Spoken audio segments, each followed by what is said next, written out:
the region, availability zones, edge locations in AWS Cloud for high availability and disaster recovery. This is the topic of this part 2 series of our my multi-part AWS series on going from complete beginner to an expert in AWS Cloud. Where we'll be talking about AWS Global Infrastructure. Hi, this is Atul from Team K21 Academy. And so, just to give a brief background on where this series is, in the first part, we covered AWS Cloud basic services like what is AWS Cloud, why you should be learning the AWS Cloud.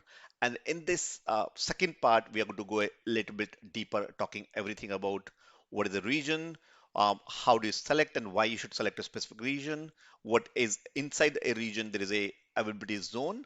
Inside a zone, you have data centers, and then within global infrastructure of AWS, there's a edge locations, and these together provide multi-availability zone deployment or high availability and disaster recovery. What all of these means are, this is what we're going to go in depth today, or we'll keep it high level as we said in the earlier as well. We'll try to keep it under a minute. Now, oh, sorry, 10 minutes. Sorry for that. So this is, as I said, if you have to go and look at, if you missed part one, we have covered this, and I'm going to share links in this below under description section. So if you want to look at the first part, we looked at why you should be learning AWS Cloud and other things, including a more detailed inversion about these things. What are the common services that are available? We covered 7 core foundation services that are available in AWS. Look at that in part 1 series. Now, what is a global infrastructure? Which means if you look at this diagram, this AWS is scattered across entire globe. You have under all the different continents, there are data centers available. These are called as a region. And if you look at this diagram here, there are multiple regions available. In fact, there are 32 launch, which are regions that are available as of time of recording this, and then few more are coming.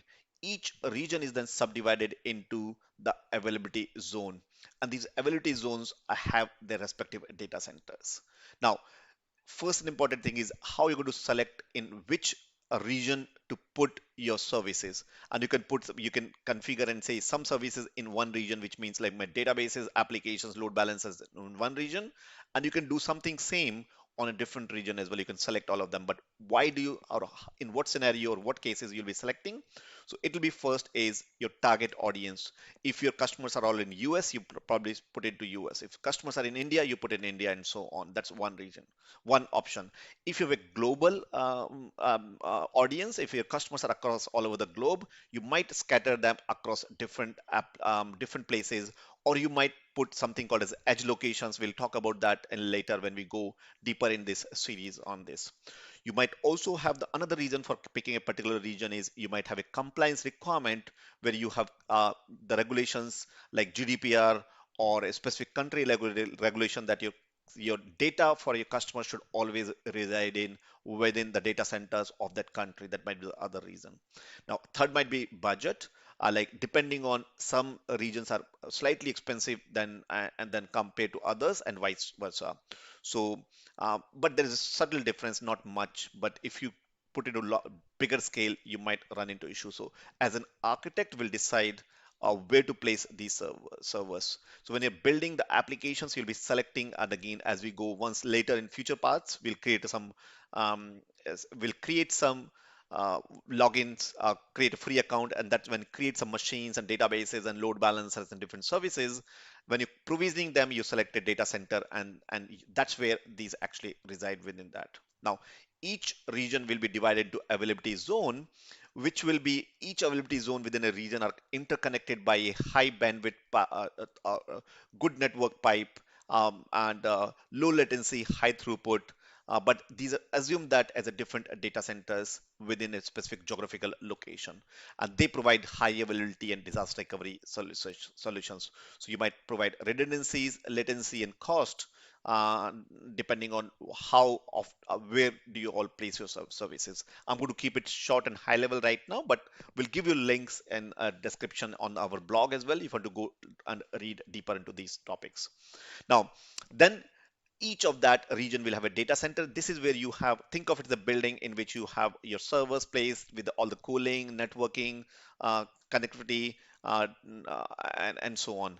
And these data centers will be interconnected with each other. Now, you also have the edge locations, which is which will be basically, if you've heard of content delivery network, CloudFront, um, which will bring the data closer to your users for better improved performance. Again, we'll go deeper into these services and we'll create them. Things like CloudFront, Shield, Web Application Firewall, and Route 53, which is for the load balancers. These are some of the services as a part of edge locations you get. Now, once you decide your architecture, depending on the business requirement, you might want to build a highly available solution, which means you build, for example, two database servers, two application servers fronted by load balancer. Now, depending on the costing, depending on the requirements, your recovery time objective, recovery point objective, or RTO and RPO, you decide how do you place these servers. So you'll be putting them into, for example, this is an example where what you've done is you have two different regions. This is region 1 and this is region 2. In that region 1 and region 2, you have a availability zone 1 and availability zone 2 within a region. And then you have a second region that has its own availability zone and two availability zones. And this is a very highly available across regions application. So you have a databases which is replicated, and these databases are they're replicated. And you have a mechanism to replicate these two master databases as well.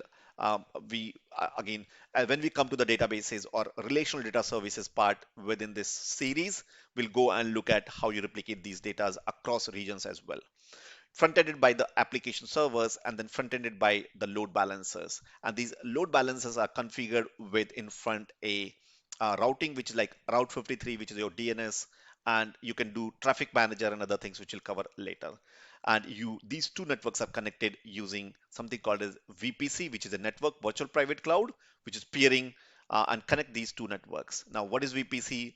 We briefly touched base on day one, but we'll have in future these dedicated topics as well. So that is basically how you set up your environment, highly available across regions and so on. Now, um, you can also create one thing I forgot to mention is that if you're doing billing is always, you'll be getting it, I think it's North Virginia. If you look at North Virginia, this is one of the common question I get is, hey, I can't find a billing, or billing always comes North Virginia, which is given. I think this was one of the first data centers, and or all the billing happens through centralized way. If you want to do a billing on, we want to set up billing on a different location, technically you can do that, but there's some additional costing and you need to contact AWS support for achieving that. Now, in order for the time, I want to keep it under 10 minutes. I'm just looking at the time as well. Uh, this is another example of multi-region application. If you're going to create an application, this is an identity and access management security part of that application. And when you're doing a solution architect, when you're doing an enterprise architect, you to handle everything like from security to the application logic to the databases and management and everything. So this is where you have security part, which is active, passive, which is depending on kind of a service. Your AD is active, but secrets management is active, passive, primary, and replica, and so on. Then, if you want to read more, I'm going to share that link on how to set up this multi-region. This is a blog post from AWS, which is highly recommend you to if you're setting up a highly available application, multi-region application for you. Very, very indeed important. Then second part within that is that that was a security identity and access management, but you also need to look at the storage part, which is your the data part where you have S3 for object storage, your EFS, which is a file storage, and then EBS, which is your block storage attached. And then how do you do backup and restore? So you need to take care of your data as well. And you need to also look at the application. I think I forgot here to mention, this is your one second, let me go up. Yeah, this is your applications where you have your EC2 instance or your virtual machines attached with a block storage, and these machines are created using AMI, AWS machine images as well. So this is what you can build and you can do setup on this. Then later going back, you also can configure disaster recovery for, or build a solution for disaster recovery. So you have everything maybe in one region primary, and then you fail over to the standby site, which is in a second region. That's another setup you can do. Again, I'm going to keep it high level again. There's a blog I'm going to refer, and we will be creating a blog for our, we'll have everything this video on our blog K21 Academy website, so you can go deeper and all these links will be at single place you can refer. But otherwise I'll try to put it in YouTube as well, these links. So you can do, how do you configure disaster recovery? You can read, when you're doing disaster recovery, you need to consider all your virtual machines, underlying storage, underlying databases, underlying configuration management or operationally management, uh, identity and access management. But we'll also look at if you're doing containerized applications, container Kubernetes, microservices, functions, serverless, you have to look after all of them. So as an architect, you'll be going deeper into all these things. So this is just to conclude, AWS provide you all the necessary infrastructure to build an highly available, highly scalable, including the disaster recovery within a region or across regions as well. You can do all of that. Now, if you want to go deeper with me, or if you're a beginner in AWS, and if you're already working and want to get a certified and get a higher paid job, or struggling to get a job, or have a job but you want to move to cloud, I run this free class. Link should be again on here. I think you can also go to k21academy.com. I think it's AWS SA02, but I will put links as well on that if you want to register for that class that I run and host.